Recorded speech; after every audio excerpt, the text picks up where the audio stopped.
Izzibel here. Welcome to my channel. Today we are working off of another sketch from 30 Days of Sketches.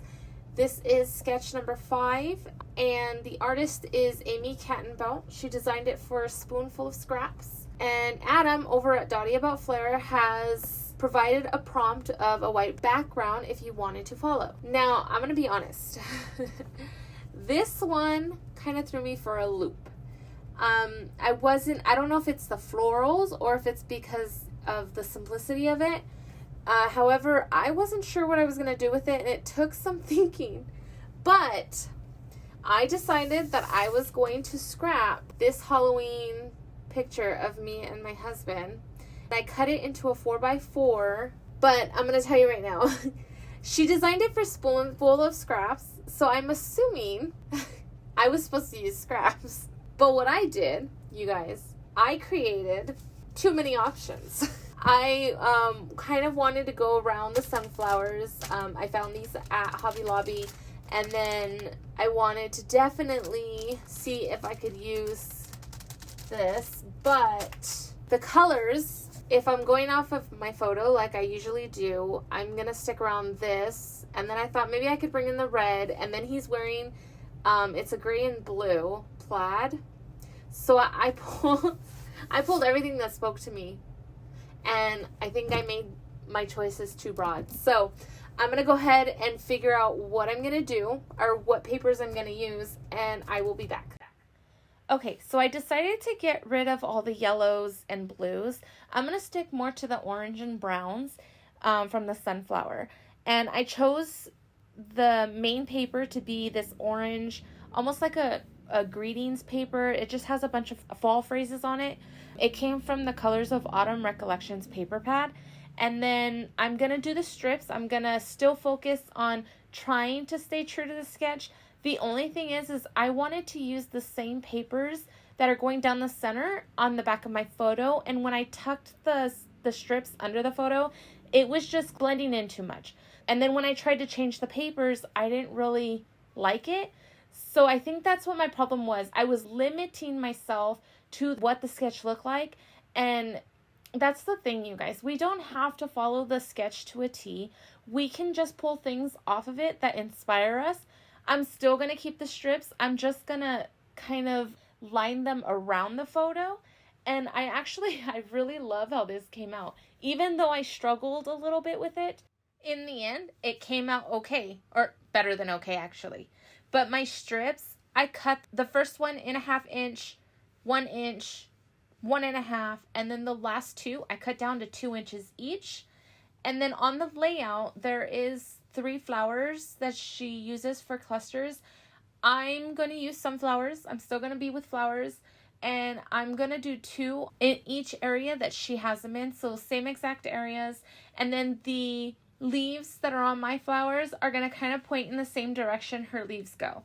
So that'll be the same. I really like how it looked. It kind of takes you around the page. So once I get all the flowers on the page, I'm going to go back and start layering my strips. I'm going to utilize the brown and the red that I have here off to the side. Now, I'm going to distress all of the strips and then adhere them to the brown and then distress the brown.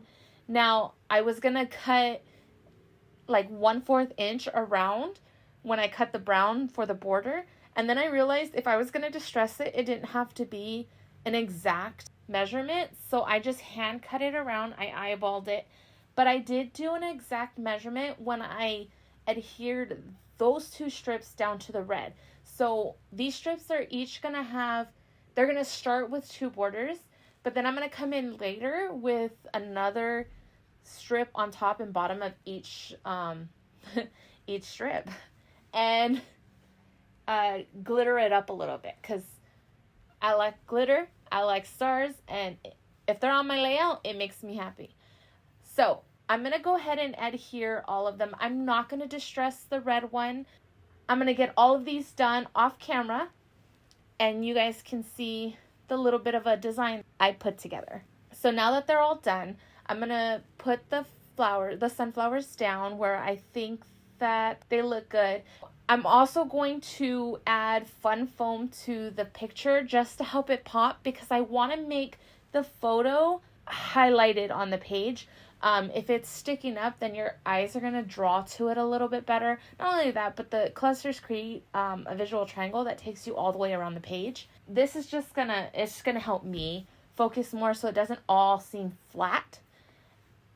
And then I'm going to come in and just with scissors, I'm going to randomly cut a little piece off of each tear that she has on the sketch.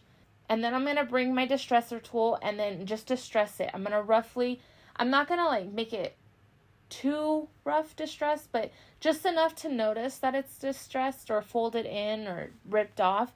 And then I'm going to try a couple of papers behind it. None of them are really making me happy except for this plaid pattern. And once I got it down, you guys, beautiful. Beautiful. I love it peeking through. I wanted to add it on the strips. It was just too much for the eye. I also have this bird stamp right here. And they're so small. I thought it would be perfect. Instead of doing splatters around the tears, I'm going to do birds around the tears. Because that's what scarecrows do, right? They keep the birds away from the fields. So I thought it would really tie in the page. My daughter actually wanted me to title it No Crows Allowed. And then I thought, you know what, maybe I'll change it to No Crows Here. And I went back and I told her, and I was like, hey, the title's going to change. It's going to be No Crows Here. And then she started laughing and said, you got to say it just like that too, Mom. I didn't think you guys would read it that way, so we didn't go that route.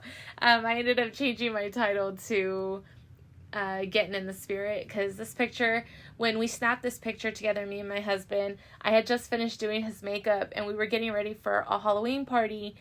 Our cousin was visiting from the Navy. He had been at sea for his duration and he got a little time off to come home. So his wife was throwing a Halloween party and I was like, it's time to dress up. Because my husband, he's not really the festive dress up type.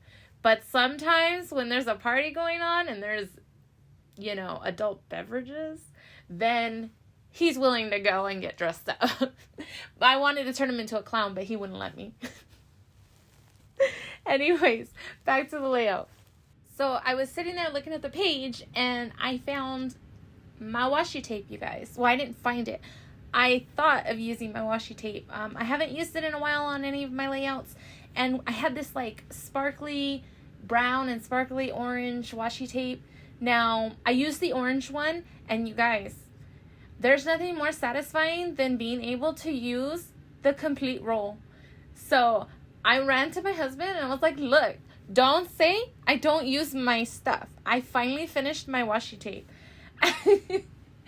As he's always telling me not to buy more until I finish off what I already have.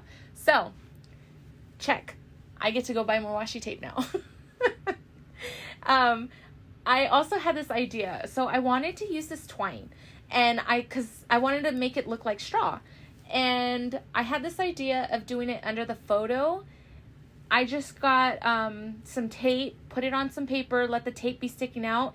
And then I just cut strips and fringed it with my nails. And then just stuck it to the tape. And it created this little design, kind of like, you know, if it was sticking out of your sleeve or sticking out of your pant leg, it's sticking out from under the picture, you guys.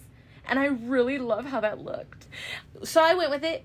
And then what I had done is put the washi tape, the glitter one, above and below the picture, also below the strip. Now, sometimes I'll do something on the layout and I'll let it sit there while I work on something else just to see if my mind, like my eye is going to go to it and change it. If I end up changing it multiple times, then more than likely I'm not going to use it or I'll put it somewhere else.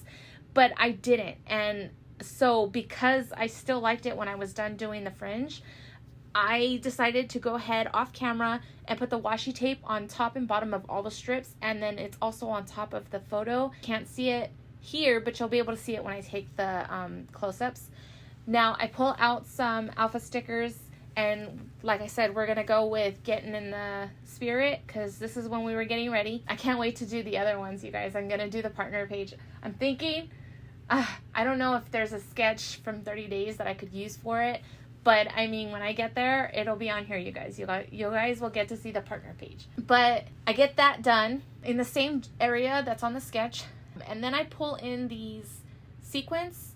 Now, there's like, I guess, like pops of streaks by the flowers on the sketch. I thought it would be really cool to add another feature there, so I'm going to add these sequins. I pulled in some brown, it's like a goldish brown, and then black. And I just use a couple, I don't go crazy with it. Get that on the layout, and this is pretty much it, you guys. The layout is complete. In the description box, there will be other YouTubers who are playing along. Go ahead and show them love. Check out what they've done. The creativity is amazing. And I want to thank each and every one of you. Thank you so much for subscribing and watching my videos. And you have no idea how much it means to me to be able to do this. So bear with me, you guys. I do take my time when I scrapbook. And I'm behind now. But I will get all 30 out. I promise. I'll see you guys later. Stay crafty. Bye.